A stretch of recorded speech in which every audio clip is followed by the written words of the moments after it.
అన్న మెకానిక్ లేదు కదా అన్న? అవునా, నేనే. ఏం ప్రాబ్లం చెప్పండి. కొత్త బండి అనేది ఆగిపోతుంది అన్న, మైలేజ్ అస్సలు రావట్లేదు. నేను ఎంత పెట్రోల్ పట్టించినా కానీ. నేను చిన్న ప్లగ్ బిట్ తీసుకొని రా. ఇంజన్ ఆయిల్ ఎప్పుడు మార్చారన్నా? పోయిన సంవత్సరం 2.5 సంవత్సరం అవుతుంది అంతే, ఎక్కువ తిరగలే. మొన్ననే 50 రూపాయలు పెట్రోల్ పట్టించినా 4 రోజులు కూడా రాలే భాష. అప్పుడే అయిపోయింది భాష. పెట్రోల్ అయిపోకుండా చూడు ఏమన్నా. రోజుకి ఎన్ని కిలోమీటర్లు తిరుగుతావునా? రోజుకు 60-70 కిలోమీటర్లు తిరుగుతుంది భాష, అంతే, ఎక్కువ తిరగదు.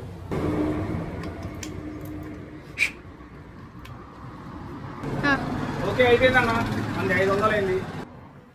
2 సంవత్సరాలకు ఒకసారి 3 సంవత్సరాలకు ఒకసారి ఆయిల్ మార్చితే మైలేజ్ ఆడొస్తుంది మెంటలా కొడుకు. ఇప్పుడు పెట్రోల్ అయితే అయిపోదు కదా భాష అన్న? అవ్వదన్నా. అదేలా? ఏం లేదు, తాళం ఆఫ్ చేసి దొబ్బుకుంటా పో, నీకు మైలేజ్ 100 వస్తుంది. అబ్బా మన ఛానల్ సబ్స్క్రైబ్ ప్లీజ్.